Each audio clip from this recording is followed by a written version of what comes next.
We are now officially recording. Everyone thank Ryan. Yay, Ryan. I even had my where is he? There he is. Is it Salnave? Is that how I say that? Oh, Salnav, French. Salnav. Okay. I even had Salnav remind me and then I forgot. So clearly we've now set the stage for there are times where Rick needs to be reminded more than once about important things, right? So thank you, Ryan, for having our back on that. And so knowing that we live in this time warp in terms of income, we've got to be crazy focused on the things that we do right now and make sure that they are the appropriate things so that you're not putting off income longer than need be, right? I don't know about the rest of you, but my bank likes the mortgage payment to arrive every single month. Without fail. Every month they're looking for another payment. I keep waiting for them to say, hey, why don't we skip a month? But that doesn't ever happen. And so you need to be certain that you're building your income to match your expenses.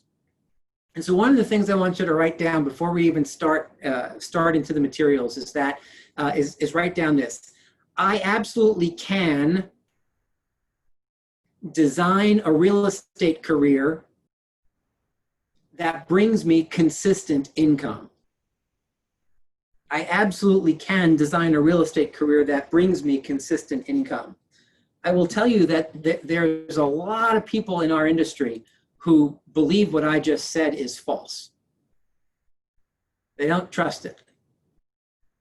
And I can tell you I've run a real estate business both ways. I've run a real estate business with very inconsistent income, and I've run a real estate business with consistent income. Here's the other thing I can tell you. Consistent income, far better than the, gee, I hope I get paid this month version, right? So understand that there's two different ways to do it. The activities behind each of those ways change. And so we're going to stay focused on the activities that bring you a more consistent level of income. And as we work a little later on today to help you convert those activities and your income goals into actual appointment numbers, that will make better sense to you. For those of you who do not know me, one of the reasons that I feel uniquely qualified to stand in front of you today and for the rest of our time together is that I am you, right? I've been a real estate agent for 21 years. I started just like many of you are starting out as a brand new real estate agent in 1999. Wow, 1999. All of a sudden that sounds like a long time ago. And when I started my career, I was given a desk and there was a phone on the desk and they sat me down and said, good luck. And then they walked away. And I thought, all right, well, what am I supposed to do, right? And so I went downstairs and said, hi, I'm really sorry. You just gave me that new desk with that lovely phone. What am I supposed to do? And they said, well, what do you mean what are you supposed to do? Sell real estate. And I said, oh, got it. And I went back upstairs and I sat down and I looked at the phone and I thought, oh, well, how do I do that? How do I sell real estate with a chair and a phone? I wasn't quite getting it. So I went back downstairs and said, yeah, I'm sorry to be like the new guy, but what does that mean, just sell real estate? And they said, well, call people. I said, oh, okay, now I understand. So I went back upstairs and I sat down and I thought, all right, well, I had just moved to Connecticut from New York. I knew one person in the state of Connecticut, and it was the realtor who sold me my house. That was the one person I knew. He didn't need real estate assistance. So I thought, well, that's problematic. Who am I going to call? And then I thought some more. Even if I had someone to call, what on earth would I say? Does any of this start, for those of you who are brand new to the industry, does any of this start to sound like what's going on in your head right now, right? I see nodding heads.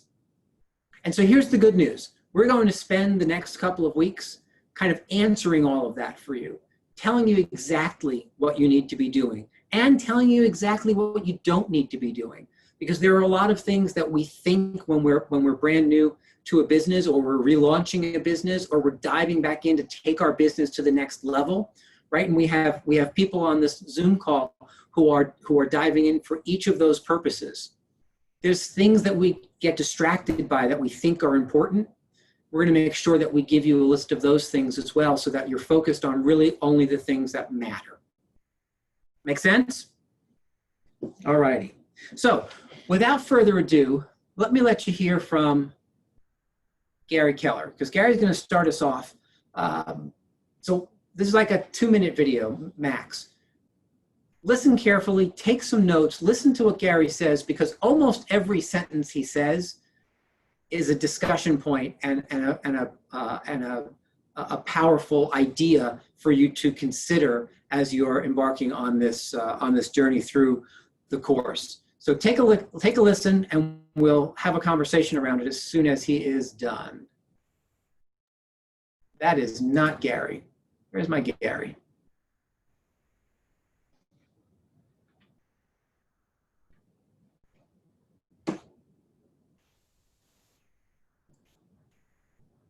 There we go. Hi, I'm Gary Keller. This course will allow you to get off to a fast start you can build on. Because if you repeated the principles every 90 days for a year, believe me, you'd have an awesome first year.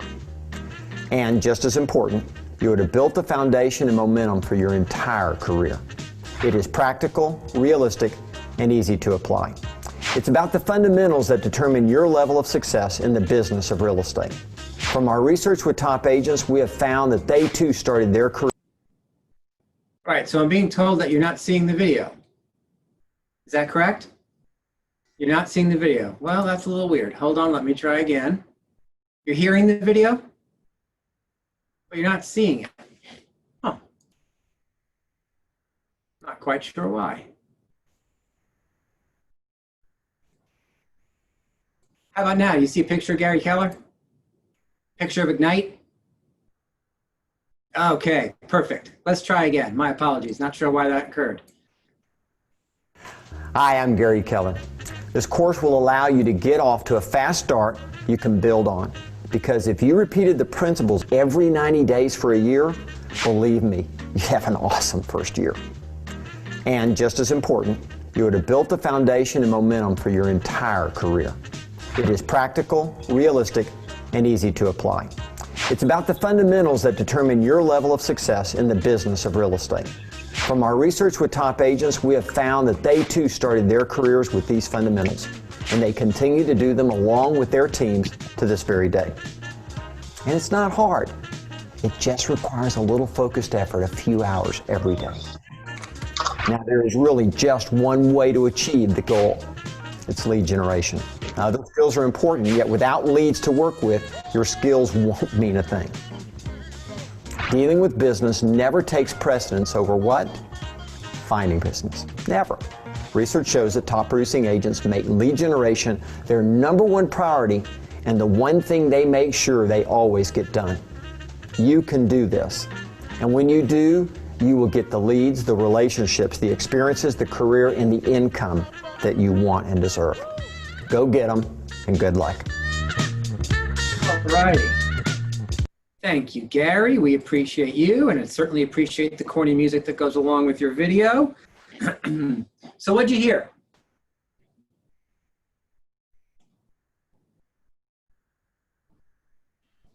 Lead generation. Yeah, lead generation. What about lead generation? Lots of different things to talk about in terms of lead generation, right? Yes, it is the #1 priority, Paula says. And what does that mean? What did Gary say about lead generation taking precedence over what? Current business. Over current business. I'm going to tell you what. For those of you who are newer to the business, that may strike you as odd. For those of you who are experienced in the business and haven't ever put that first, that may seem like heresy to you, right? It may seem like we're having this conversation around, don't worry about good customer service. That's not what we're saying. What we're saying is there is a roller coaster ride of income, right? Roller coaster ride of income that happens when you only pay attention to your current business. Because when you're only paying attention to your current business, there's nobody else doing the client acquisition portion of your business, right? And so you get to a point where you have a couple of transactions, you're focused, they close, and then what happens? You're empty, right? Now you got to start from scratch to go and find the business. And remember what we said, we're always in a 60, 90, 120-day delay. So that 90-day delay, while you weren't finding new business, while you were putting deals together and doing this, yes, you have a bunch of closings, but now you've got to start from scratch. Find the business, secure the business, go and work the business, write contracts, and then wait for closings again. And so that could take you 30, 60, 90 days right there. And so now you have these gaps in your income, right? And so the idea is that when you're structuring your day, finding new business are the activities that come first every single day. We're going to work through a calendar that makes sense for you probably on Wednesday, right? But that lead generation idea, that lead generation focus, right? Businesses are built from lead generation. Without client acquisition, you could be the best real estate agent on the planet. If you don't have a client to work with, right? So let's stay really focused on what activities we're talking about that really are important. And that's the activities of lead generation and lead follow-up and conversion. We're going to focus our efforts on those things first. And then as you build your business, as you build appointments and you build clientele, you start to have to balance those things out, right? Afternoons and weekends are for appointments. Mornings during the week, we continue to climb the ladder of generating more leads and building a larger client base. I just now realized that Lisa and David are actually sitting behind one another. I couldn't quite figure that out, but now I've got it. Okay. I'm a little slow on the uptake, but now it's quite clear to me. What else did you hear from Gary?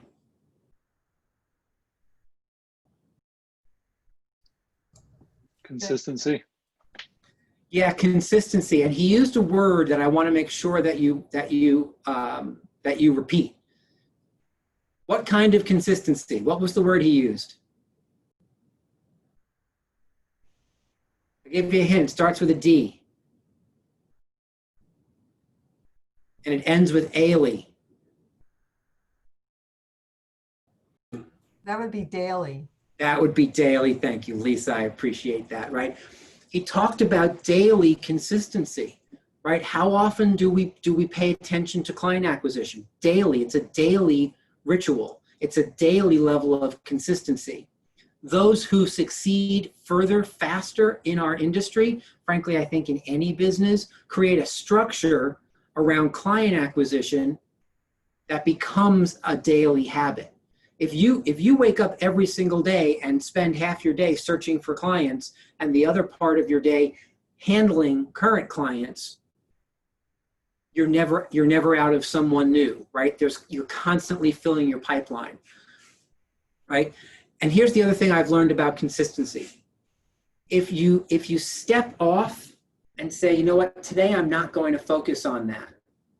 Well, the reality is your world will still churn. You may even have a closing, write a contract. You may even find a new piece of business, but it makes it easier for you the next day to step out of that again. Say, well, you know what? I didn't do it yesterday. I had nothing, I didn't go to the hospital. There were no sirens and no one was clutching their chest. And so maybe I don't have to do it today.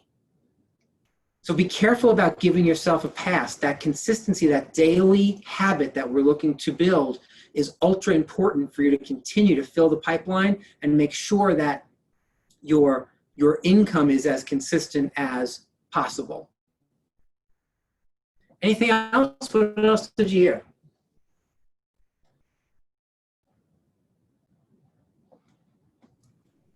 That's it? I heard you can do it. Yeah, because you can. Because you absolutely can, right? Here's another really profound statement. Real estate is not rocket science. Like we are not here curing deadly diseases. We're not building things to travel to Mars. And that doesn't mean that real estate agents don't need smarts and skill.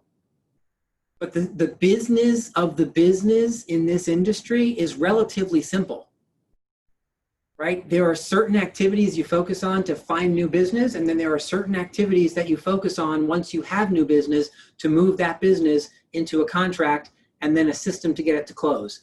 That's the process, right? It's not more difficult than that. That doesn't mean that we don't work hard, and yet the premise of the entire industry is relatively simple, right? Now's a good time for me to give you something that you won't find in your materials.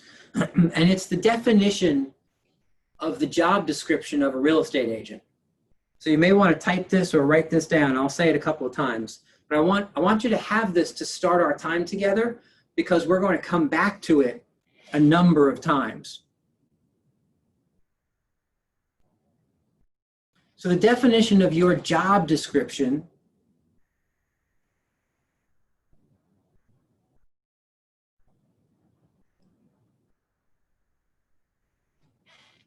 I'm sorry guys, give me half a minute because I'm getting this weird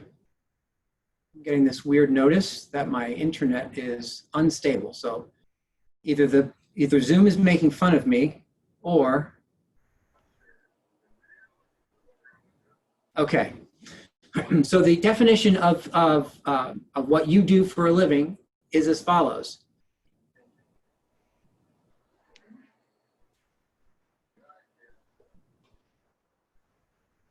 Everyone's good? Okay.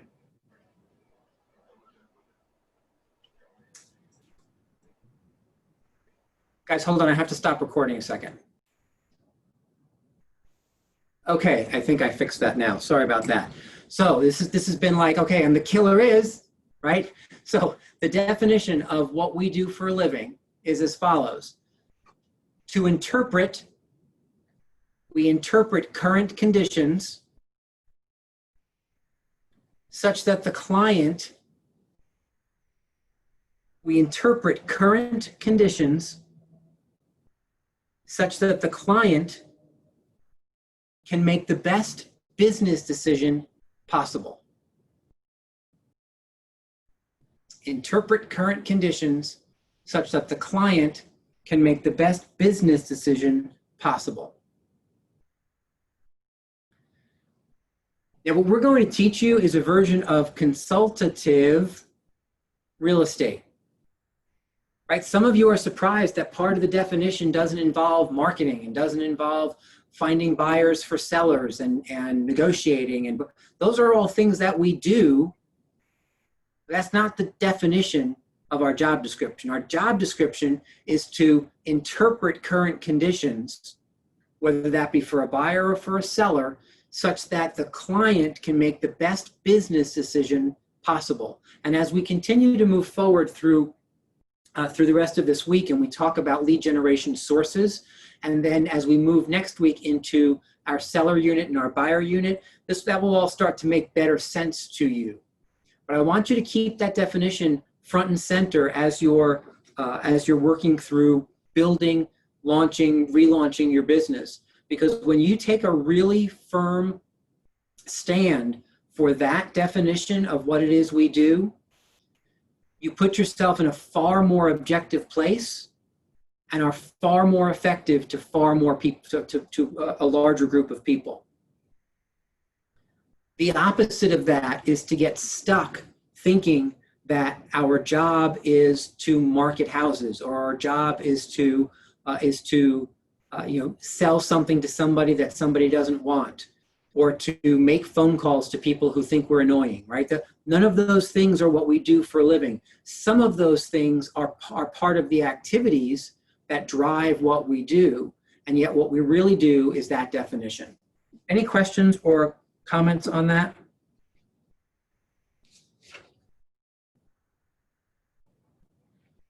All righty. So let's dive into our materials. I want to start and do very, very quickly a recap of the 6 personal perspectives. Now, that is found on page 9 of your materials. Hopefully you have the same numbers that I do. Page 9 should say the 6 personal perspective. If it's not 9, it's 10. Sometimes we're off by a number. So the 6 personal perspectives ultimately they were written by Gary Keller to answer the question, what is it that makes those who achieve at a really high level different from those who don't seem to accomplish much at all, right? So for those of you who have lived more than 15 minutes, have you noticed that there are some people who achieve at high levels and some people who achieve at less high levels, right? And so there's got to be a reason as to why that is. What makes high achievers tick? And so Gary sought to explain that and came up with these 6 personal perspectives as the answer to that question. So let's just run through them because it sets the tone for your mindset about growing a business. So personal perspective number 1. Personal perspective number 1 is commit to self-mastery. What on earth does that mean? Anybody want to take a crack at it?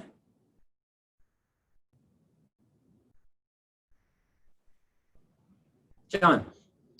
Well, to set goals, to get better at those goals daily, and constantly make improvements on such things. Yeah, absolutely, absolutely. Right. So setting goals. So in order for you to know your goals, you have to set goals, right? We're going to do that together before we leave here tonight, right? Because I want you to be really clear. I said before that we're going to focus on driving you to appointments, right? Because without appointments, nothing happens in our industry.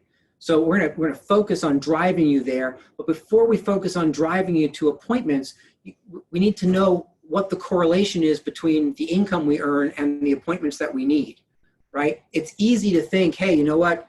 We live and work in Fairfield County. I don't need to sell all that many houses to make a good amount of money. And that might be true depending on your goals. I just want you to see before we leave tonight in our first session together, the correlation between the goals and the appointments, the money and the activities, right? So we'll get some clarity on that shortly. So self-mastery is ultimately you taming your head, right? Mastery is when you have that reflexive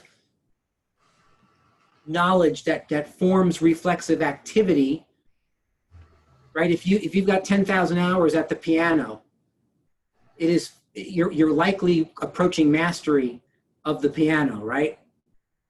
We have any masters of anything specific on the call today?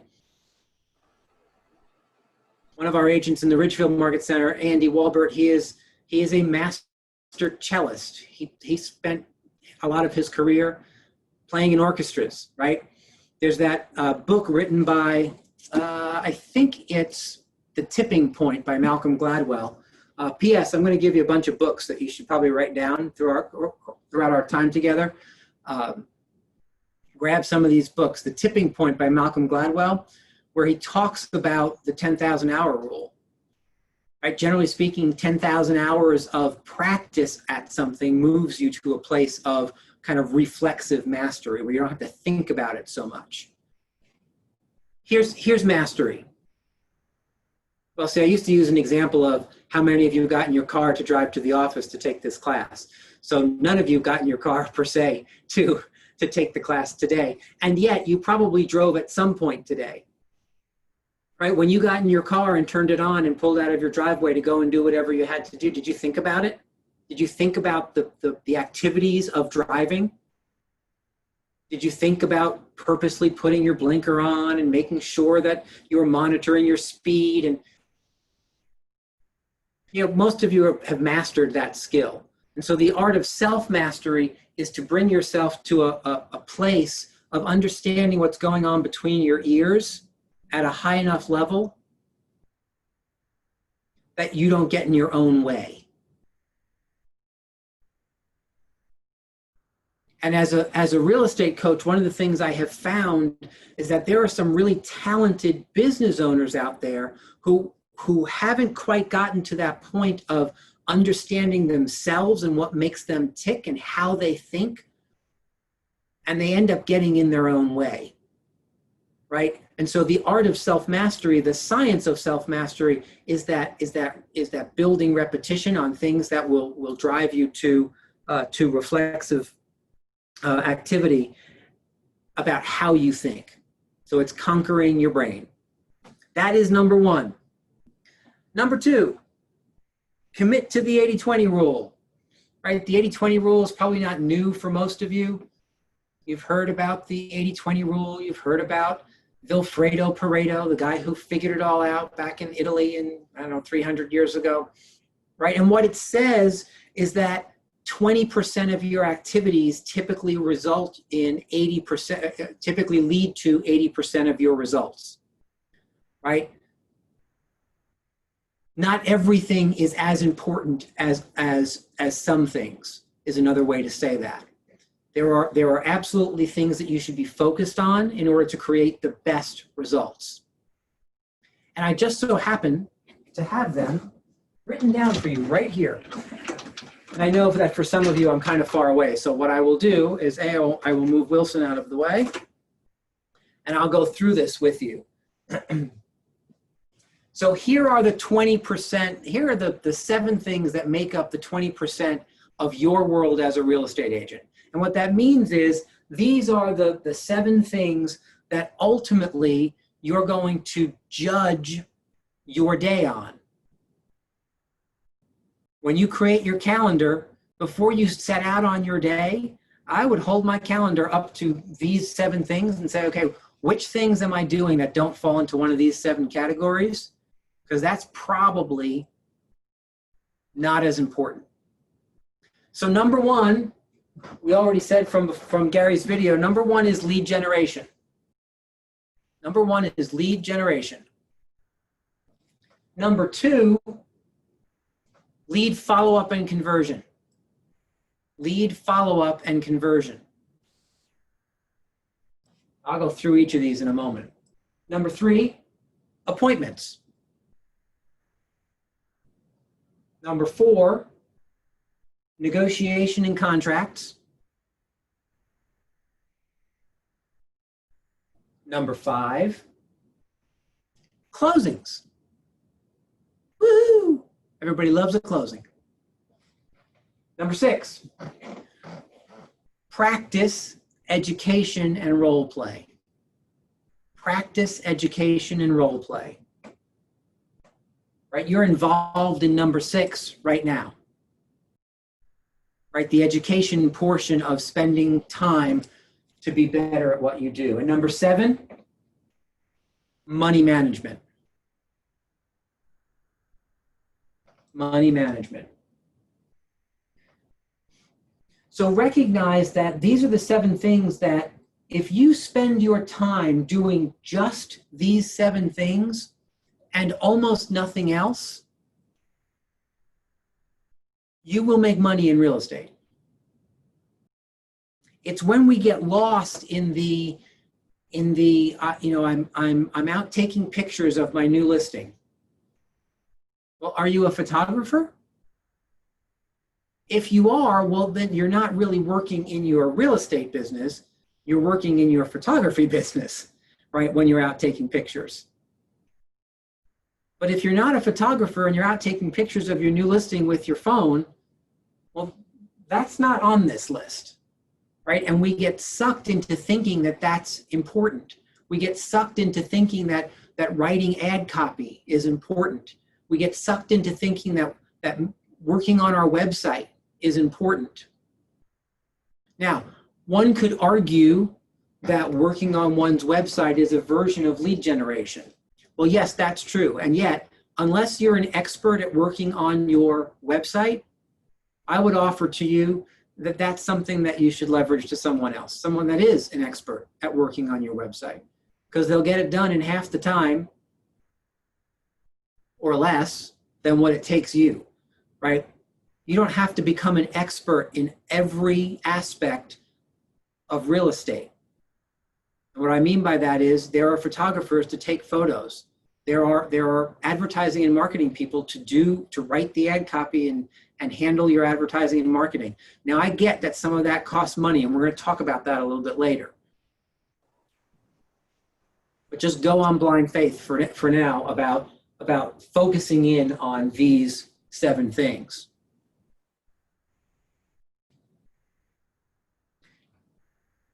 I don't know if you can make it out, but I do have numbers next to some of these. I'm going to read them out to you because I know it might be small on your screen, right? So lead generation, put 20% next to. Lead follow-up and conversion, another 20%. Appointments, 20%. Negotiation and contracts, 10%. Closings, 5%. Practice education and role play, 10%. And money management, 5%. Now, if you add those up, what you'll get is 90%. So then the other 10% is exactly that. It's other, right? So you can just jot at the bottom, other 10%. And my thought for you today is if this is the map of how we spend our time to be most effective and efficient as real estate professionals,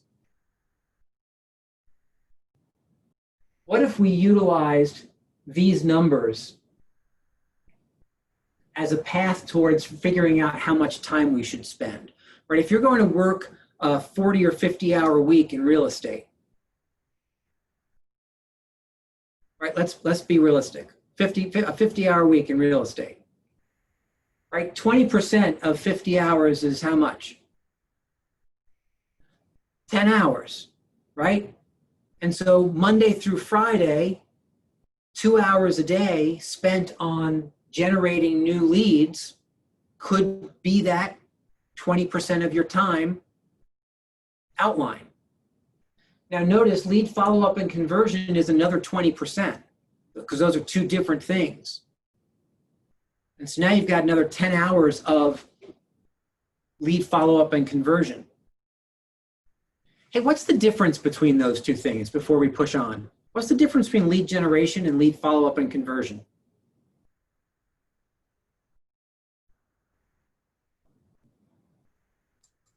Well, lead Lisa. generation would be initial contact, and follow-up and conversion would be accessing that customer as yours. Yeah, absolutely, right? So lead generation is just the act of locating more people, right? You can lead generate till the cows come home and have this awesome, huge database of people. But if you never take the next step of follow-up and then converting those people into actual clients, well, then you just have a big database with a whole lot of names in it, right?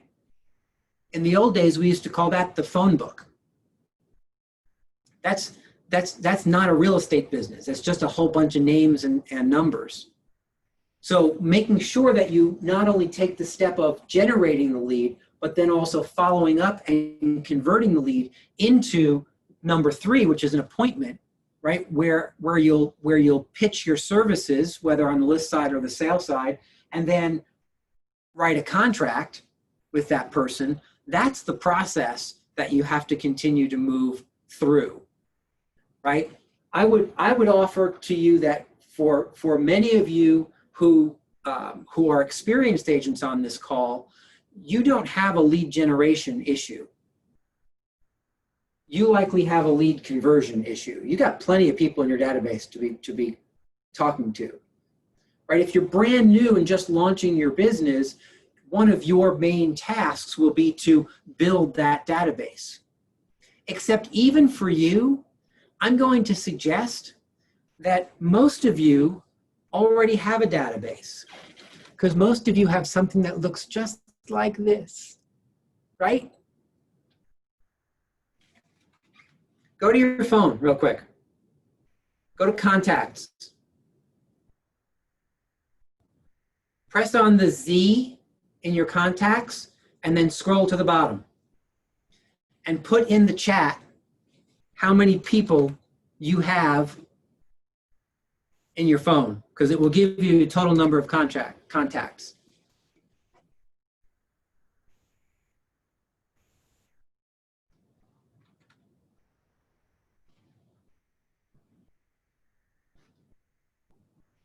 So whether you have a couple of hundred or a couple of thousand contacts in your phone, you now have a place to start, right?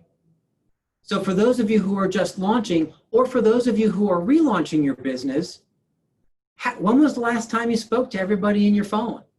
If you're brand new to the industry, when was the last time, this is not a trick question, because for most of you, the answer will be never. When was the last time you had a conversation with people in your phone as a licensee? Do they all know what you do for a living? Might it be cool to kind of dial through to say, hey, really exciting news. I've just opened a powerful real estate firm.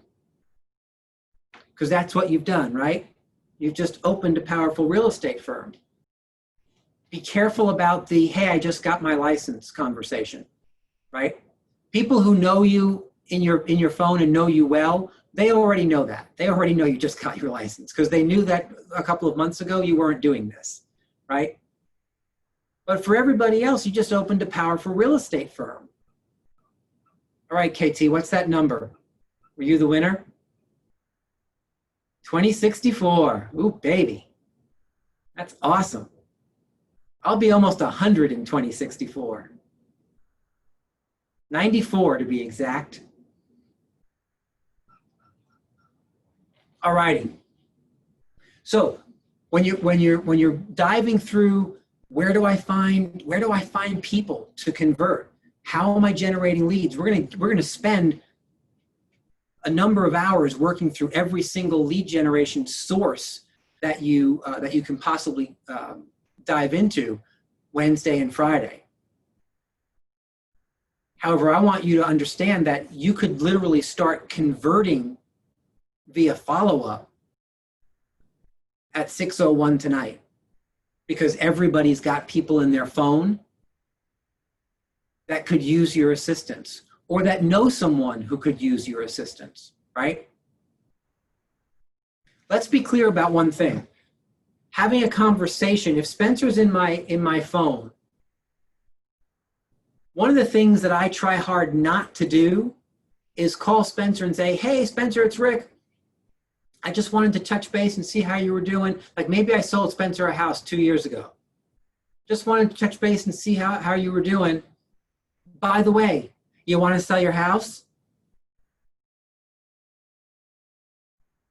I try to avoid that kind of conversation. I'd rather have a conversation that says, hey, how you doing? How are the last 4 months for you? Crazy world we're living in. Anything I can do to help? Hey, before I let you go, would it be okay if I asked you just a quick business question? And that business question would be, so Spencer, who do you know that might be interested in taking advantage of the benefits that exist in the real estate market today? You know, someone who's interested in either buying, selling, or creating wealth by investing in real estate. That's just a simple script. Now, I'm not calling Spencer and asking him if he wants to do any of that. Because what I have found over time is that puts the people in your database on the spot. And over time, they prefer not to be put on the spot, and so they stop taking your calls. Instead of calling from a place of contribution, maybe what I'm doing is making sure that Spencer knows that we're in phase 3 of our reopening, and you know you can now go and eat in restaurants outside and limited on the inside. Maybe he's a big foodie, and I wanted to make sure he knew that. Maybe I'm making sure he knows that the fireworks in most towns were canceled for the 4th of July, or here's where you could go to find fireworks, or whatever, right? So I'm coming to him from a place of contribution just to kind of check in, see how he is, see how his family is, see how I can help. And then as an afterthought, and oh, by the way, we ask that question, right? I'm curious, who do you know? Which, by the way, is different than, do you know someone? What's different about those two questions? Who do you know versus do you know someone? He can't answer no or yes. Yeah, right. One of them is closed-ended, yes or no. One of them is open-ended, right? Who do you know? One of the things I used to like to do is narrow that down. Who do you know? You know, at work or at church. Who do you know as in your friend group? Because now I'm helping Spencer kind of narrow in. Who do I know? Well, I know a lot of people. Who do you know at work? Okay, well now that's a finite number of people. I can picture those people in my head who might be interested in taking advantage of the benefits. Are there benefits right now in our market?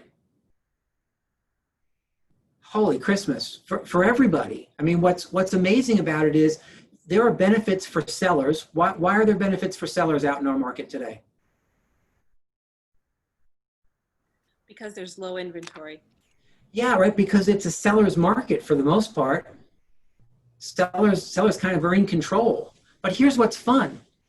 Also in our market, why is it a benefit for buyers? Low interest rates. Yeah, interest rates are lower than they ever have been, ever, like in the history of Earth. And so we get to kind of balance the equation to say, yes, sellers, it's a great time for you. Buyers, it's also a great time for you.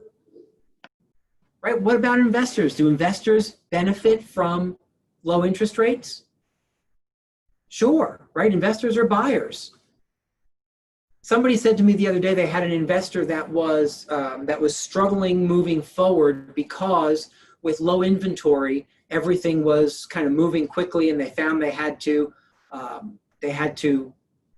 maybe overbid on things. And so they were going to step back from the market and come back in when it slowed down. And I thought, that is the craziest thing I think I've ever heard. We're investors. We're diving in. Can we find anything to buy? No, not at present. We are struggling to find things to buy.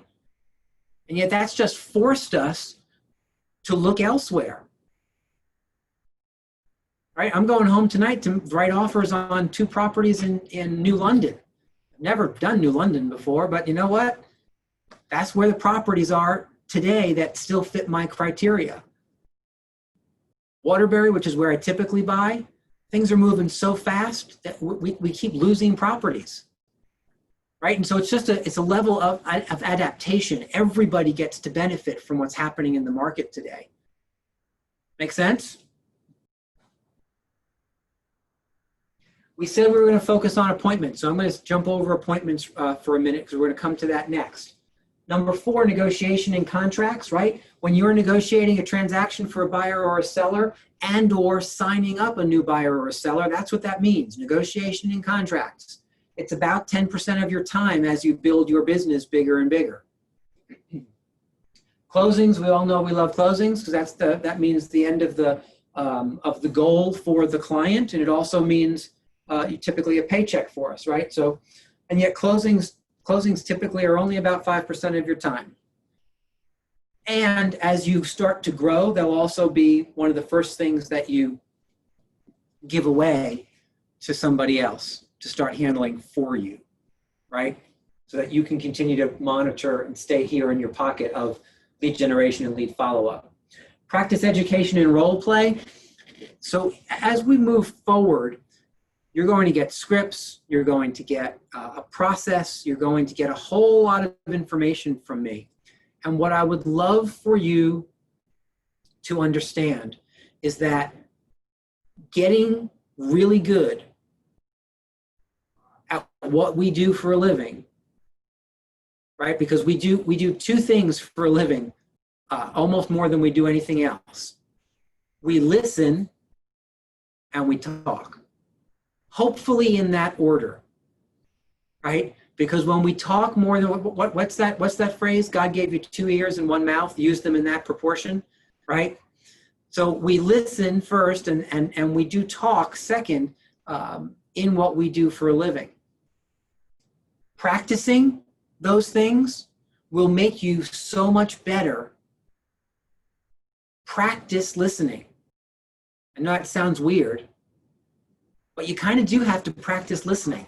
I always know when I'm talking to someone who is a practiced, accomplished listener, because I can see it in their eyeballs that they're focused on me and what I'm saying, which is different than someone who's a less accomplished listener, who's in their head. They're thinking about what they're going to say next, right? Or they're thinking about what they're going to have for dinner. I'm not sure which, but right. Some you can always tell that they're kind of off in their own world. And practicing what you say, that's called script practice. We're going to dive into some of that before we finish today. Yes, if I move a little faster, we will dive into that before we finish today. Scripts and what that looks like, right? And so here's what I want you to do between now and about 20 minutes from now. I want you to think about what the word scripts means to you. Think about when I say the word scripts, there are some of you who actually make the face on video. I can see it. I can see what's happening to you, right? There are some of you who have a very specific idea about what scripts mean to you, how that makes you feel. So think about that, jot some things down. I'm going to ask you in about 20 minutes. And then number 7, money management. Here's the good news. If you don't pay attention to numbers 1 and 2, you won't have to spend too much time on number 7.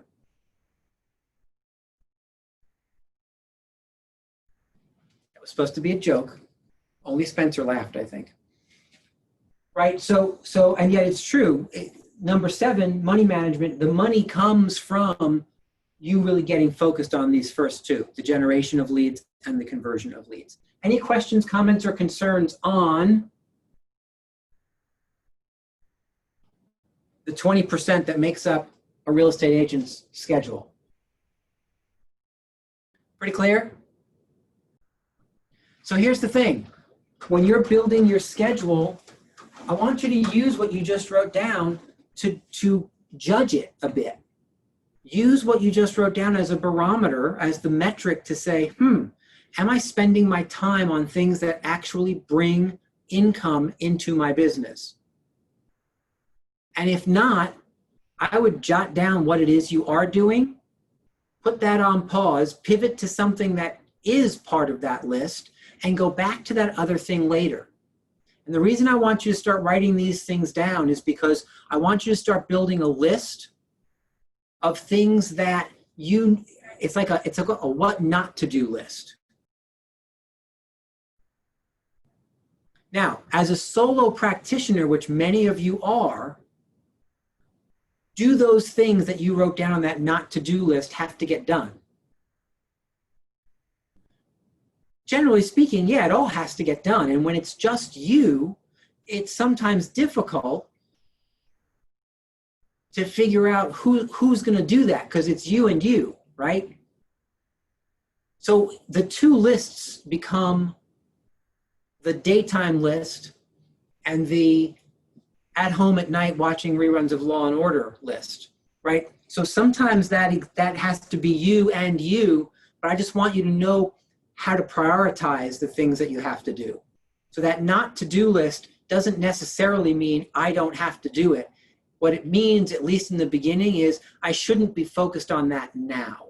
Let me focus on the things that actually bring income into my world and grow the business, and then find the time later for the other stuff, even if you are still responsible for doing all of it. Does that make sense? Awesome. All right, number 3. We'll move through the rest of these relatively quickly. That was definitely the longest one. So personal perspective number 3 is moving from E to P. That's E to P. Where do I have E to P? Do I have that someplace I can grab? Not easily. I'll describe it instead of giving you a visual. Stephen, you don't have E to P on a wall someplace easy that you can grab, do you? Hold on, we might get you a visual for that. I have to climb over chairs to get mine, so we'll see if we can get a visual. So E to P is ultimately a conversation around moving from an entrepreneurial style of activity to a more purposeful style of activity. That's the E and the P, entrepreneurial to purposeful. Entrepreneurial is defined as that kind of doing what comes naturally, right? I get up out of bed, I'm like, okay, I'm going to do this real estate thing, and you're going to do it your way. Now, for many of you, can you create a certain level of success without knowing a whole lot by just doing what comes naturally to you? Like just kind of muscling through, pushing this business forward? Can many of you find a decent level of success without being terribly purposeful? My experience says that many of you can. Many of you can find that. You got to take it back a little, Stephen. Okay, good. Let me spotlight him a second. Let me just give you a quick. So moving from E to P, you can see E on the left-hand side, right? That's that entrepreneurial style. And you see that kind of black line across the middle. It says the fundamental ceiling of achievement. Even those of you who live inside of that easy entrepreneurial style, just kind of doing what comes naturally and muscling the business forward, will eventually hit that ceiling of achievement. You'll bang your head against moving forward. You'll look for opportunities to be more efficient and more effective, and you won't be able to find them without realizing that you have to change your style to a far more purposeful style, right? And that comes with understanding that in order to bridge that gap from E to P, you need options and strategies and practice and some time. All of those things come into play to help you move from E to P. All right, thank you for that visual aid. Let me give you an example of what I mean. There are some of you who may choose to work inside of your database to find business opportunities.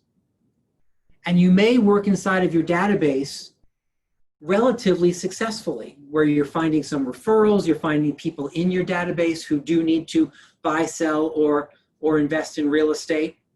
And yet at some point, you'll find that those leads, that pipeline, the momentum inside of just one source starts to get a little slow. It starts to dry up. It's not as consistent as you want it to be. It's not feeding you the way it used to. And so you have to look outside of that one source. Well, now you're moving from that E, which is easy for you, because some of you, to talk to the people in your database takes no effort at all. You could talk to them 3 times a week. It wouldn't feel weird. They wouldn't feel like you were out trolling for business, because you have that kind of magnetic personality that people love to hear from you. Right? I was never that guy. I didn't love to talk to the people I knew, and I think it came across in my conversation. I had to work really hard to be more personable. And so I had to start looking outside of that for me to say, okay, what else could I do purposefully to find more business? For me, that was open houses and expireds, right? Let's use expireds as an example. If you've been working inside of your database and now you're going to start calling on expired listings to find new business, well, you need a bunch of things, right? First, you need to know what expireds are and where to find them. So you need some knowledge and some knowledge. You also need to know how to have those conversations. You need to know what to say, when to say them, how to convert it to an appointment, how that's different than perhaps a seller that you might find in your database. So you need scripts. You need some time to learn and practice those scripts. And then you need a schedule to start putting expired activities into your business so that you'll start doing it on a consistent basis, right? And so you see climbing from that E world, that entrepreneurial world, into that world of being purposeful takes time, effort, energy. You have to go through the options and choose one. You have to figure out the strategy you're going to move forward with. What tools do you need around that strategy? How are you going to put that strategy in place? How long will you practice it before you put it on the road? And then working it into your schedule. That's a purposeful style in terms of choosing a new lead generation source. You see the difference between E and P? Here's what's interesting. As you choose different P's in your business and you start doing them over and over and over again, your P will ultimately become more of an E. Right? I called on expired for years and years and years. As a listing agent, that's pretty much where I got most of my business, was calling on expireds. That wasn't new and purposeful for me after a while. It just became what I knew how to do. And so then, in order to expand my business again, I had to look at other options. What else am I going to do? Right? For me, it was, now I'm going to choose to go and call old expireds, right? I was doing all current expireds. So now let's look and see what we can do with old expireds. What does that look like? What's different? What's the strategy? How should I practice? Right? Same process. Get the point? Horse beat good and dead. All right, number 4. 6 personal perspectives. Number 4, make learning based the foundation of your action plan. And ultimately all that means is someone who is learning based is more than happy to recognize that they don't know what they don't know. And they're willing to spend the time to learn what they don't know to simply be better at what it is they're looking to be better at. Right? Being learning based means that you're coachable. Being learning based means that you don't resort to, I know that. Right? Two of the most debilitating words for any new business owner, or perhaps you're not a brand new business owner, but you're a new business owner in this industry. 2 of the most debilitating words are, I know. As a matter of fact, in my house, my kids weren't allowed to say that. They weren't allowed to say hate, right? You could severely dislike something, but you weren't allowed to hate. And you weren't allowed to say, I know. Right? Because I know, to me, puts the brakes on learning. It puts the brakes on seeking out knowledge and wisdom. Instead, I encourage curiosity, right? So when you have that thought of saying I know, and it's a human thing, right? Because we all know stuff, and we use that term, I know. I would encourage you to dive into curiosity instead of the I know version of that. So being learning based ultimately means being coachable. Are you coachable? I've coached a lot of real estate agents in my career, and I will tell you that most people are at least some version of coachable. And there are some people who are absolutely not coachable. Make sure that you fall into that category that has curiosity about how to be better outweigh any of the pushback you might give to learning something new. Right? I'm always fascinated that when we go to, in the days where we could go to a KW big event, and they'll happen again, I promise you. But anytime we would go to a regional event or a national event, who were the people who were literally sitting right down front with pen and paper, listening to the speaker or the panel? It was all the top agents in the organization. Everybody who made more money than everybody else, they were the ones who sat right down front, ears and eyes peeled, to learn something else to help them be better at what they did, right? I'm always fascinated by by people who choose to say things like, you know what, I took that class already. I already know how to do that. I would challenge you to dive into educational opportunities. And if you spend 2 hours and find one little pearl of wisdom that you didn't know before that could help you be more efficient or more effective, I would say your 2 hours was well spent. right? Here's the reality about education. It's not 2 hours of pearls. That's not the way it works. At least not the education that I've experienced, right? Sometimes it's wading through the things that you do already know to find the nuggets of what you don't know, right? So that's making learning based foundational. Number 5, remove your limiting beliefs. Remove your limiting beliefs. Somebody tell me, what's a limiting belief?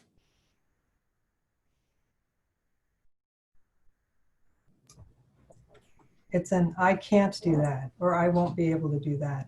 Yeah. Yeah, they usually start, those beliefs usually start with I can't, or I don't know how, or I won't, right? Be careful about what your brain tells you. There will be times throughout the course of the next couple of weeks where you will hear me say something or hear me encourage you to go and do something, and man, will your limiting beliefs start to scream at you. Oh, goodness, I don't think I'm going to ever do that. Call expired sellers? I don't think so. I'll host open houses, but I'm not calling those expireds. For sale by owners? Oh my goodness, I hear they eat their young. I'm not doing that.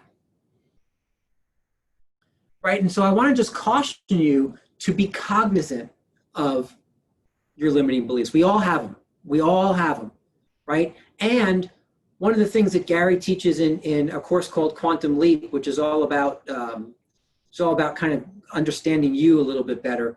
He teaches something called first creation, second creation, and the idea is you really can't control as a human being your first thought about something, right? When I say let's call expired between now and Wednesday as your homework, you can't control your first thought. If it's a negative thought, or if it's a, who is he kidding? I'm not doing that. He can whatever, pound sand.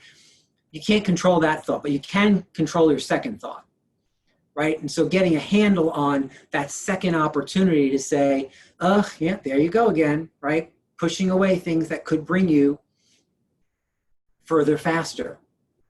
So write this down as it pertains to limiting beliefs. Successful people are willing to do what others are not. Successful people are willing to do what others are not. There's not one person who achieves at a really high level that I know who doesn't do the things that most people choose not to.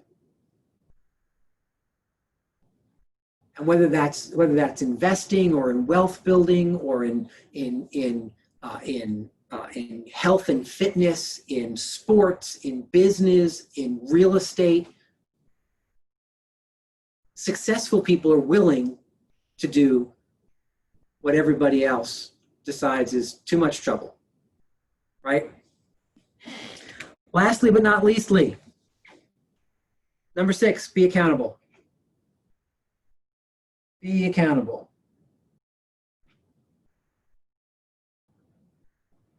You have 2 choices as you grow your business.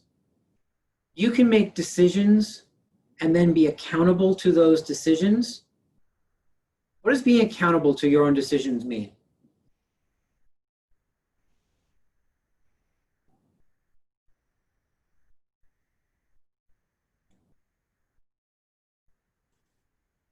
Dealing with the repercussions. Yeah, right. So you're taking responsibility. You're taking responsibility for all the good, and you're taking responsibility for all the less good, right? That's being accountable. What's the other side of being accountable? It's that V word that we always look to avoid. The opposite of being accountable is being a victim. Right, and being a victim is that everyone gets to blame. It's not my fault. How could I possibly succeed? Right, the market's moving so fast. I've been hearing lately that because the market is moving so fast, and it's funny because many of you on this call weren't in the real estate industry the last time this kind of market happened, which was like 2004, 2005. I see a couple of you who were, right? And what's funny is that for a decade or more, a decade and a half, I've listened to real estate agents pine for the old days, right? Oh man, you all were so lucky back when the market was doing that in like 2003, 4, and 5. Wow, you were so lucky. And now it's back to exactly what it was doing back in those days. And what you're realizing is, yeah, we weren't quite as lucky. There were challenges in that market as well. Lack of inventory is one of them, right? Having to literally drive 97 miles an hour and knock down some little old lady to make sure your clients got to the house first. Those are different challenges than what we've experienced in the last decade or so.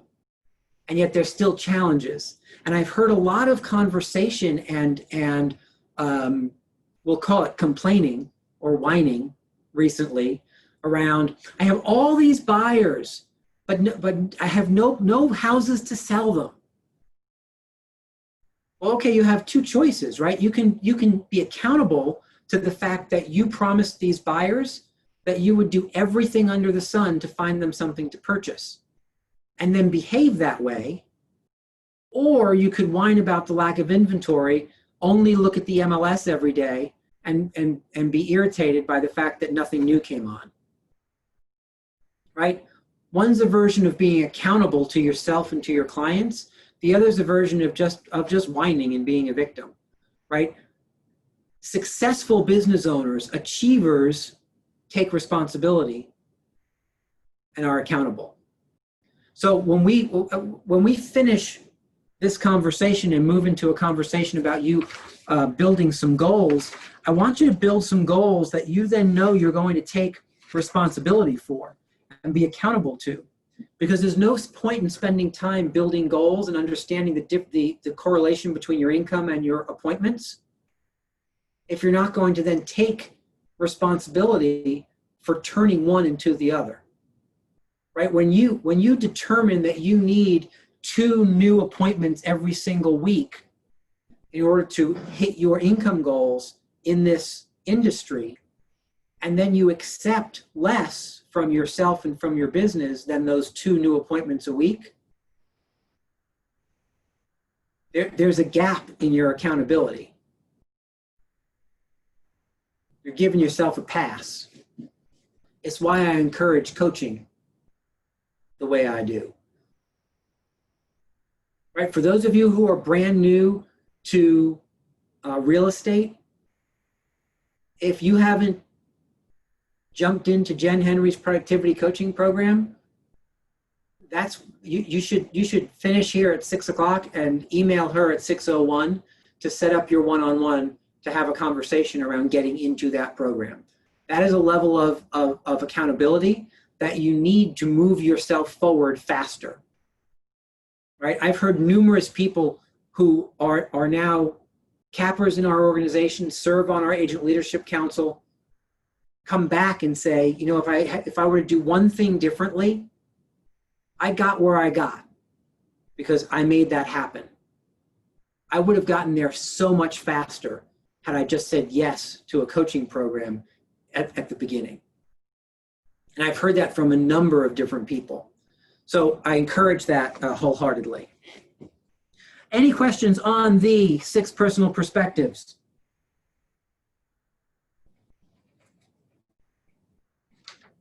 All right, turn to page 19 in your materials. Turn to page 19 in your materials. Page 19 should say, know your big why and your monetary goals, yes? Okay, so 19 through 22 is part of your homework between now and Wednesday. I want you to read through that, and I want you to spend a little time figuring out your big why. For more information on your big why, I thought I had a red book. Debbie, I see that you've jumped on. Can you bring me a red book? That would be so lovely.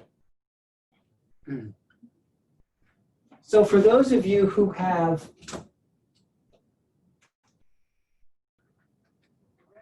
that's perfect. Thank you so much. For those of you who have just launched your career,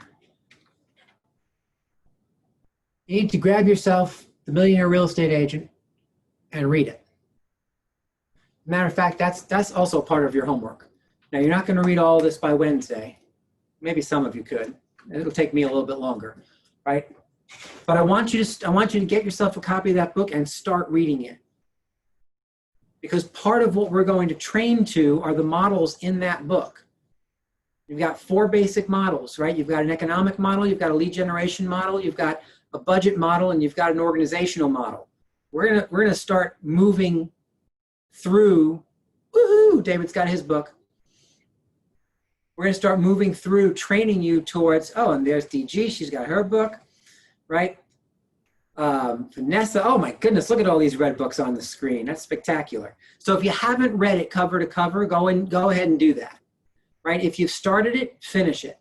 If you don't have one, get one and start to read that book, because the models and the systems that are discussed in that book, you're going to, or will mirror the conversations that we have in this room.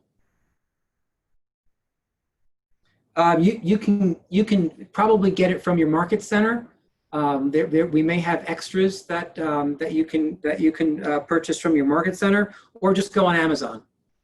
Amazon will grab. You can have one in 2 or 3 days. So if you're looking for additional information on your big why, it's page 72 to 77 in here. Right, so you can read 72 to 77 in the red book and pages 19 through 22 in your materials. And we're going to start our conversation on Wednesday with a conversation around your big why and why it's important, right? But I'm going to leave that for you to do at home and then bring some of your ahas back.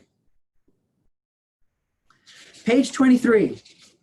23 through 26 is what I want to just pause and spend a smidge of time on, because it's a conversation around helping you move from an income goal to an appointment goal.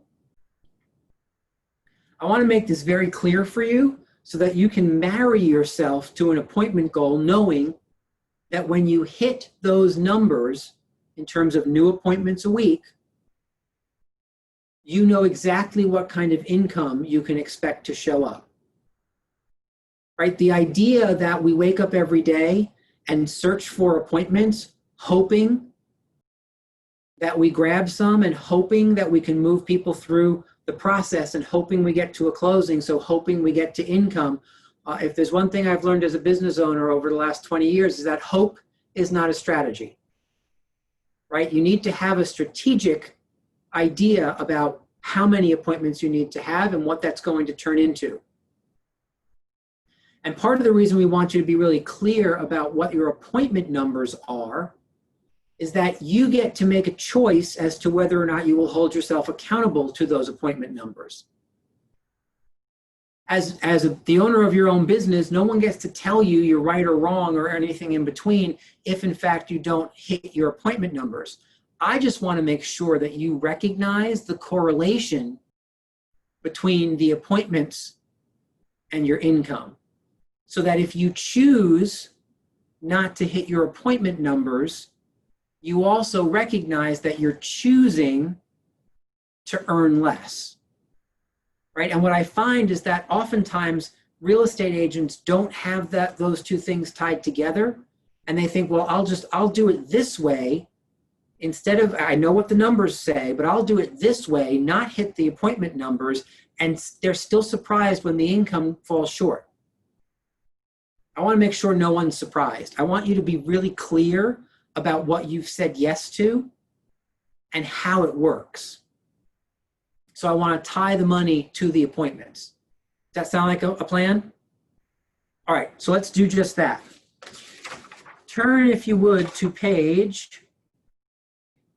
You know what I think we're going to do? I'm going to write this on the board for you.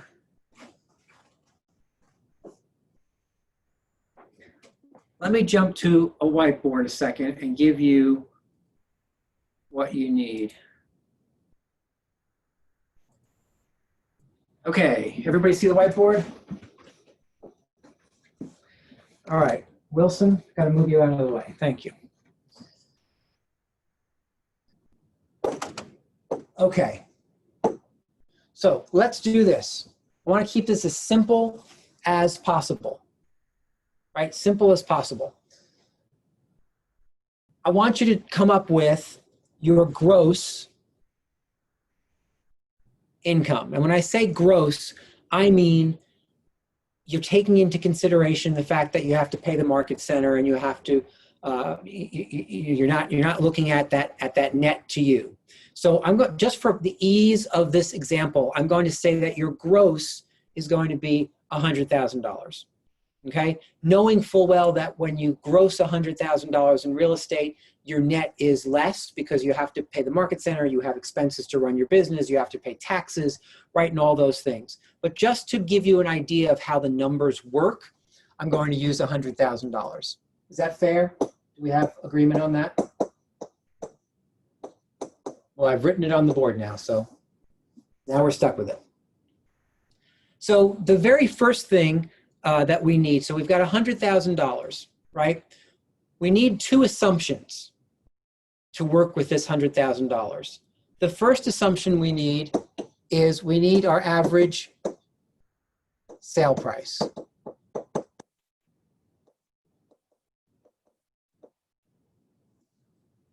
Now, is it okay if we just kind of take a middle of the road average sale price?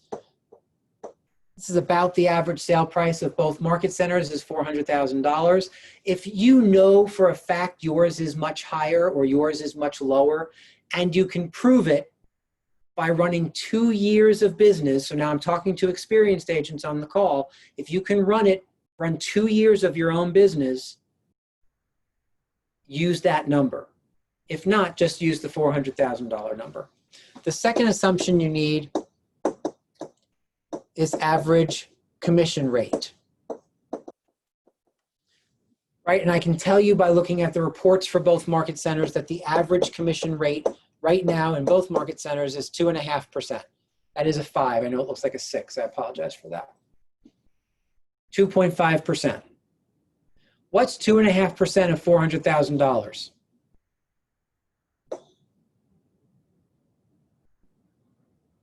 $10,000, right? See, I told you I wanted to make the math nice and simple. So when you multiply those two assumptions together, $400,000 times 2.5%, you get $10,000 as your average commission per closed side. In other words, every time you have a closing, on average, you gross $10,000. Everybody with me? Cool. So now you're going to take that $10,000 and apply it to this $100,000 number. And you're going to divide your $10,000 into the $100,000 that you put there. Now, if you put 200,000 or 400,000, whatever your number is, you'll divide it into that number, right? So your average commission per closed side into what you want to earn.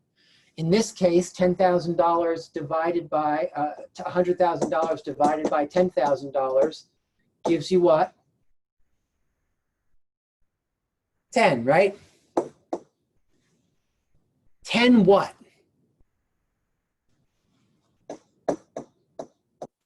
10 closed units, yes?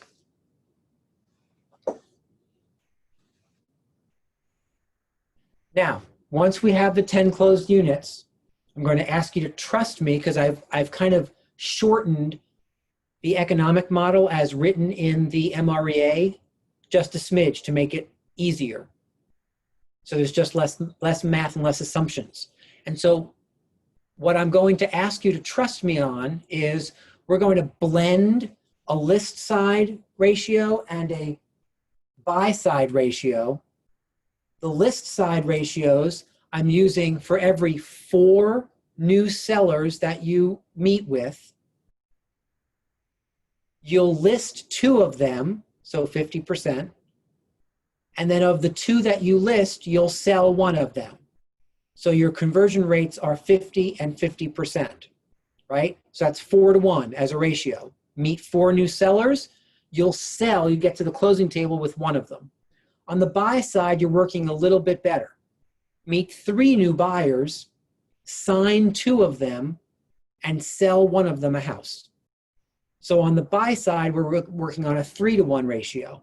So if you blend the buy and the sell sides together, 4 to 1 and 3 to 1, can we agree that we're working at a 3.5 to 1 ratio?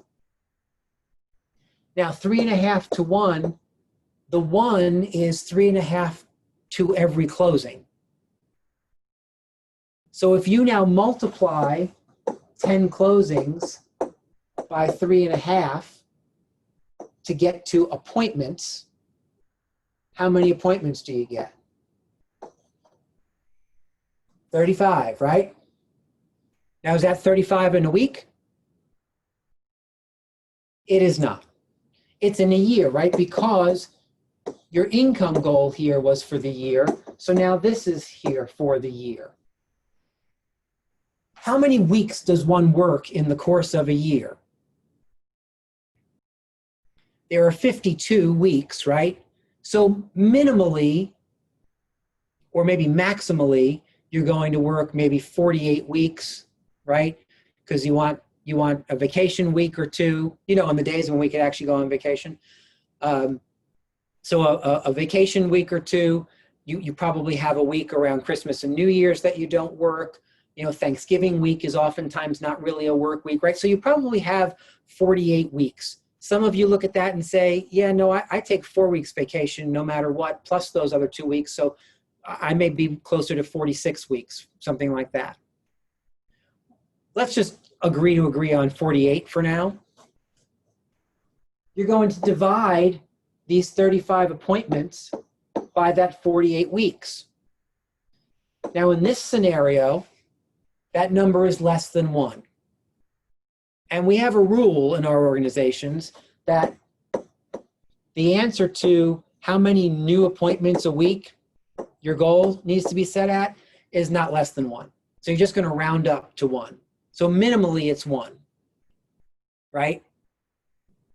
Now, can you see if this number up here were $300,000?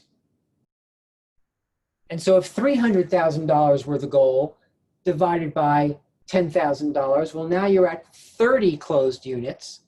30 closed units multiplied by 3.5 is 105, right? So now you're at 105 appointments for the year divided by the 48 weeks that you work. So that goes in 2 point something something that we round up to 3 appointments a week. Does that math make sense to everybody? I'm gonna pull it off the screen.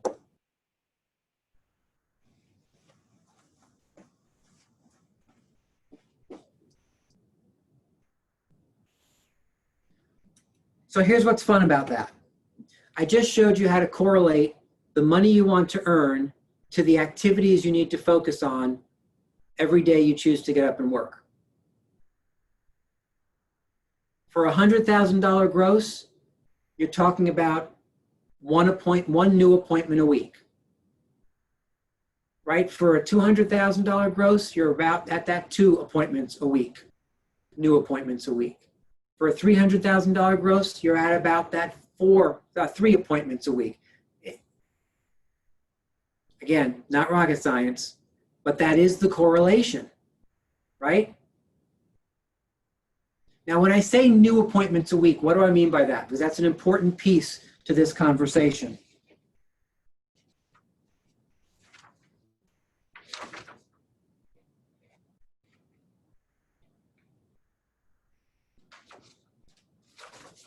Nobody? So new appointments per week means if I meet Kimberly on a Saturday and I go out and I sign her up as a buyer and I take her to take a couple of homes off the market and she doesn't buy anything that day, and then she comes back on Wednesday to see some more properties, that's not 2 appointments. That's 1 new appointment because Kimberly's not new to me on Wednesday. Now she's old to me, right? So a new appointment is a brand new buyer or a brand new seller. That's a little bit more difficult in terms of the number of appointments you hit. But you see why that exists, right?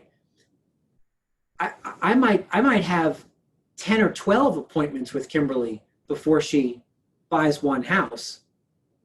Well, if I have 10 or 12 appointments with her and I'm looking for 48 for the year, well, what if everybody is 10 or 12? Well, that's only 4 closings. 4 closings is not 10 closings at my assumed $10,000 per closing, right? And so now my income is way short. So you've got to focus on lead generating and converting new appointments every single week, whether they be buyer or seller appointments. Does that make sense to everybody? Questions, comments, concerns?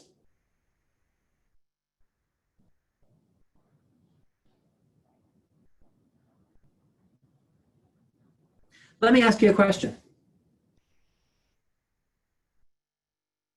When you look at building a model to earn, say, $300,000 gross in a year, and that turns into 105 new appointments,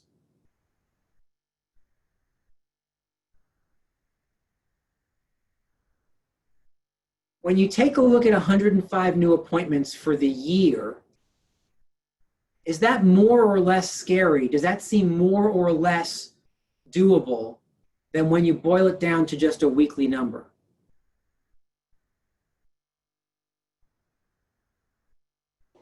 Right? More money. So be careful that you don't build this model to say, holy Christmas, how am I ever going to find all these people in the course of a year? The good news is you don't have to worry about that on Monday morning. On Monday morning, you just have to worry about your 1 for that week, or your 2 for that week, or your 3 for that week, right? Depending on the model that you're building. And then check them off for that week and then start the next week. They all don't have to show up week 1, right? This would be a far simpler way to make money if they did all show up on week 1, but that's not typically how it works, right? So do you see, when you understand how, the number of appointments that you need to create a certain level of income, how important the conversations that we're going to be moving to throughout the course of the rest of this week, which is breaking down each and every lead source into what is it and how strategically do we put something in play on it, becomes. Because again, you could be the most brilliant real estate agent on the planet. If you're not hitting your new appointment number, you're not converting clients, which means you're not writing new business, which means you're not closing business, which means you're not making the income that you planned. I make an assumption in talking with you that the reason, or at least part of the reason you're here, is because you intend to earn a living out of your license, right? You intend to turn your license into income.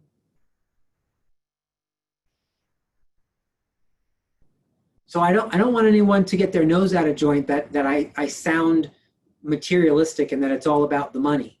Except my thought is, again, if you weren't interested in actually earning income with your license, you wouldn't necessarily be here, right? And if you are here for a different version of that, don't be upset that we're focusing on earning income, because income as a result of the activities will just keep you engaged and more interested in moving through this whole process of growing your business, right? I'm often fascinated when people say to me, you know what, I don't need the money. Well, I'm not sure that that's the point, right? What don't you need the money for? What if your main goal in developing a real estate business was not necessarily to live, to earn an income to live, because you've done that already, right? You grew and sold a business and you banked a whole lot of money and it's sitting in the bank and you live off of that. What if for you, your intention is to earn income so that you can save money for your grandchildren to go to college, or for your kids to not have to come up with their own down payment for their first house, or to fund a charity or events at your church, or like just do good in the world. Go and save more whales than you ever thought possible, right? My point to you is this, and this is part of your homework with the big why. You've got to have some version of this, some reason to kind of wake up in the morning and say, yeah, I'm going to hold I understand what my financial model says. I'm going to hold my business accountable to hitting that appointment number, so that income shows up, so that I can do with it what I've intended. If it's not paying the bills and ultimately growing assets, and then it's something different for you. But be clear about what it is for you, right? Does that make sense? Don't make the mistake of discounting the correlation between the activities and the income, because the end result of you earning an income is important. It's important to each and every one of you for different reasons, perhaps, but it's important to each and every one of you. As we move through this, right, as a real estate coach, there may be times where you don't like some of the things that I say. And when that happens, understand that what typically that is it's me taking a firmer stand for your income than you are currently taking. Right, as we move through and we report numbers out each Monday, because we will report numbers out each Monday. And I'm going to simplify this for everybody, because if you look on page 31, you've got the 4 basic habits, and it's growing and managing your database, it's prospecting to your database, it's following up to your database, and it's previewing homes, right? The basic Ignite challenge is to grow your database by 10 people a week, to discuss real estate with 10 people in your database every single week, to write follow-up notes to to 10 people in your database each week, and to preview property each week. Well, for the first time ever, I'm going to not ask you to report those 4 numbers. For those of you who have taken this before, I think Donna Gilbert where's Neil? She needs CPR. Neil, come quick. Donna took a dive, right? I'm not going to ask you to do that. Instead, what I'm going to ask you to do and report each week is I'm going to ask you to report how many new appointments you secured. Because all this other stuff that we talk about, the stuff that's on page 31, they're just a means to that end. And I would rather focus you right from the start on getting real clarity around how important it is to hit that appointment number every single week to have your business continue to grow and move forward, than distract you with another focus. So between now and next Monday, and I know it's only week number 1. We haven't even really talked about sources of leads and how you convert them. I get it. Your homework tonight into tomorrow, I know we don't meet tomorrow, but I want you to do this in the next 24 hours. I want you to dive in and do the math that I did on the board for your own business. I want you to figure out what that number is that you want. I want you to divide the average commission into that number to get your total number of closed units. I want you to multiply the closed units by 3.5 to give you your appointment number, and then divide that appointment number by however many weeks you believe you work each year. For most of you, that'll be between 40 and 50 weeks. Get your weekly number. Remember, fractions don't count. You're always going to round up. So if you get less than 1, your number's 1. If you get between 1 and 2, your number's 2. You get the point. And bring that number back on Wednesday. Now, here's the thing. Can I show you the whiteboard again? Yes, I can. You get to make your decision about what your weekly appointment number is. Don't be swayed. Ryan's going to have his number. Kimberly's going to have her number. Sanders is going to have his number. Debbie's going to have her number. And they may all be different. You need to make sense of your number because I need you to marry that number. I need you to make sure that that number shows up for you every single week. So I need you to be really clear about what you desire from your business. Now here's the other piece of this, and I don't mean to limit anybody. If you're brand new to the business, you're likely looking at 1 appointment a week, at least for the first number of weeks, right? What I don't want to have happen is if you're literally 2 weeks into the business or 3 weeks into the business, don't come back with, I need 7 appointments a week, because I haven't even shown you where to get all the appointments yet, right? I don't want you to start with a goal that's so high that you consistently miss it and get discouraged by it. I would rather you marry yourself, commit yourself, do whatever it takes to find 1 appointment a week and do that consistently for 90 days or for a full quarter, right? 13 weeks. And then come back to me and say, okay, so this 1 appointment a week thing, like that's cake. What else you got for me here? Great, let's bump it to 2. Now let's double it and hit that 2 a week. But don't overestimate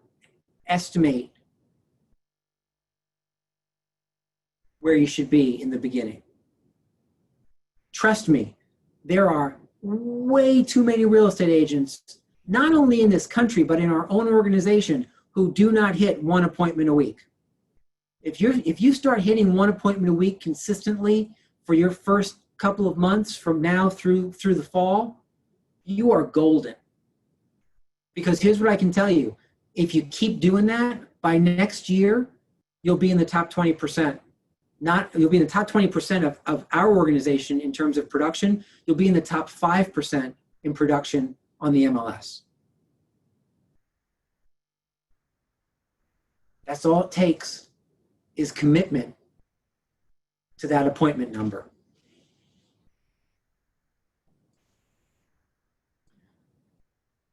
Whew. What are you thinking? Some of you have smoke coming out of your ears. Tell me what's going on. Talk to me about what you're hearing. Well, it's far more fun if I don't talk for 2 hours straight. Very exciting. I love that. I love me that Lisa. Yes, Lisa is clearly my new favorite. So you're going to have to all work harder to beat Lisa out as my new favorite. Yes, that is a thing. Being my favorite is very important. Right? So it is exciting. It allows you to get up every morning and say, okay, this is what we're going to do. And what's cool is starting on Wednesday, I'm going to show you exactly how to do that. I told you at the beginning, we're gonna take a different focus and make this an appointments only conversation. I've watched this work, guys. I've watched it work, committing to a weekly appointment number. I've watched people grow $100,000 businesses to $350,000 a year businesses by taking a simple appointment approach.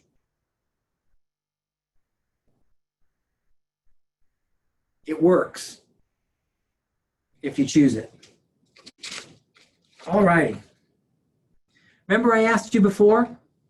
I know we have 9 minutes. We're going to go right to the edge, right to the end of our time. Remember I asked you before about scripts? So talk to me a little bit about scripts. When I say the word scripts, what comes to mind? Good, bad, or in between? How do you feel about them? Talk to me a little bit. Go ahead, Neil. They're terrific. I'm in sales myself, and we're starting to do scripts during this downtime. And in the beginning, I was like, what a waste of time. So stupid. Why would I do this?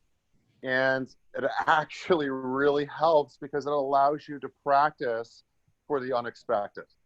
And you're practicing what you need to say, you're practicing your questions, and as you continue to practice, it becomes second nature to you. 100%, dead on. Couldn't have said it better myself if I had a script. Right? They're challenging, and yet they're worth it. We actually call scripts in our world words that work. They're just words that work. Sometimes people get weirded out by scripts saying, oh, well, I don't want to sound like a robot. You know, I don't want to be an automaton. I wouldn't say things like that.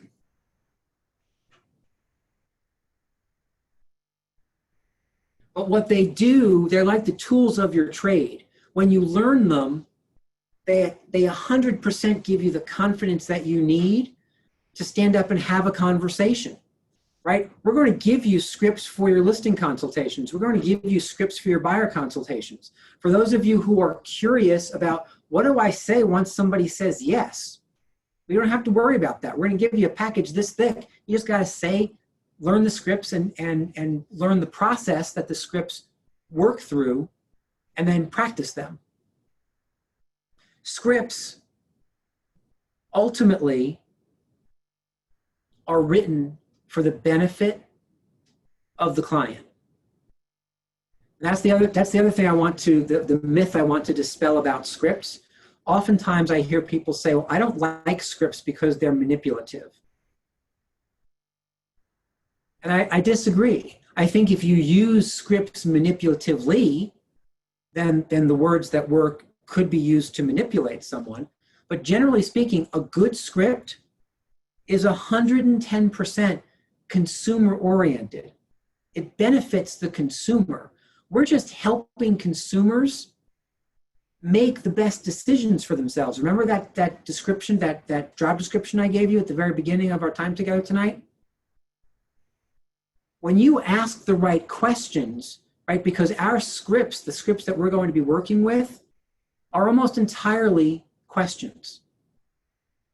When you practice consultative sales, consultative real estate, you're always asking a question and then listening for the answer, and then asking another question, right?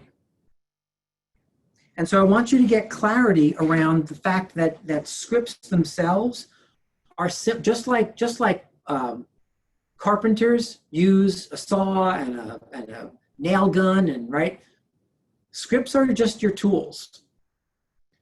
And the faster you give in to utilizing words that work and not trying to recreate a wheel that has already been created for you, the faster you will find that you get the results that you're looking for. And the faster that your clients get the results they're looking for. because the scripts that we're going to help walk you through ultimately are designed to help the client make the decisions that they need to make. Here's how I'll end this evening. Being directive is an enormous part of being successful as a consultant.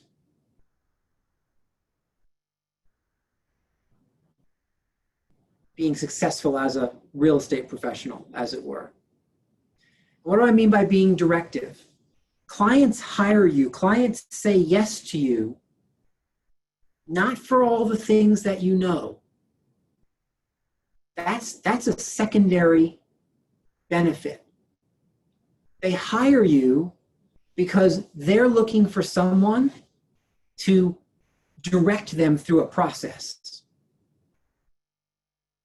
And I see people make mistakes oftentimes, especially when it comes to the conversion portion of this process, in stepping back instead of leaning in.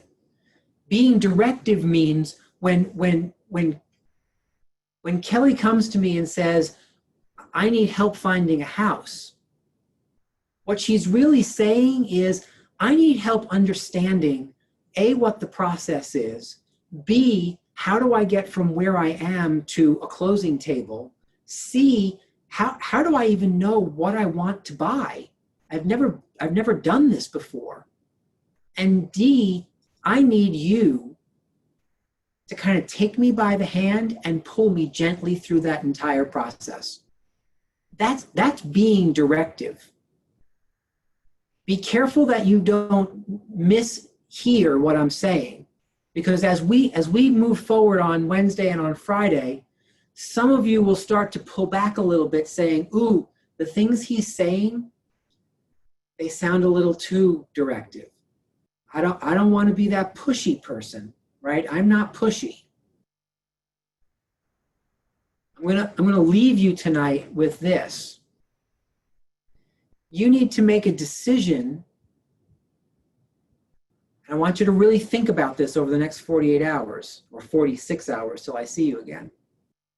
You need to make a decision. And that decision is about the word directive, because I believe the word directive is a synonym to being consultative, to being helpful, and at the same time to being aggressive. Some of you will look at that and say, okay, those things don't seem to go together. I believe they do, because I believe that being aggressive on behalf of someone is absolutely what people are looking to us to do, right? People don't wake up and say, I need to buy a house or sell a house, which I'll either spend more money than I've ever spent before on something, or I'm selling my most valuable asset. They don't look around for the wussiest person on the planet to represent their interests in that, right? They look for someone who is skilled and confident and directive. If directive wasn't part of this conversation, they wouldn't need us to do what it is we do. They could just direct themselves. And yet our clients look to us for that direction. They look to us for that confidence. They look to us to be aggressive, not to them per se, but aggressive on behalf of them. Think about that.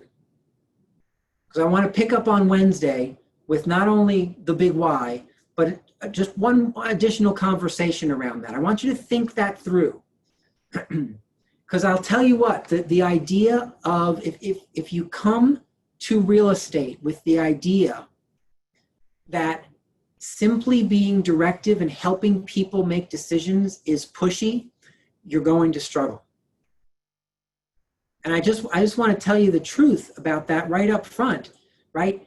you'll struggle a little bit more than those who come to the table and say, I understand my role. I understand that being directive sometimes means telling people things that they don't like. Sometimes it means being firm, not mean or rude, but firm with a process or helping people make a decision, right? It's kind of like going to the doctor.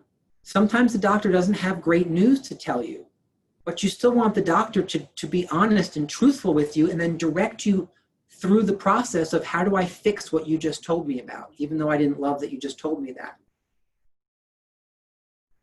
So ruminate over that. I'll give you some 46 hours to kind of think that through. And I don't say it to freak anybody out. I don't want anyone to go and say, oh my God, I can never do this. He told me I had to be mean to people. I never said that.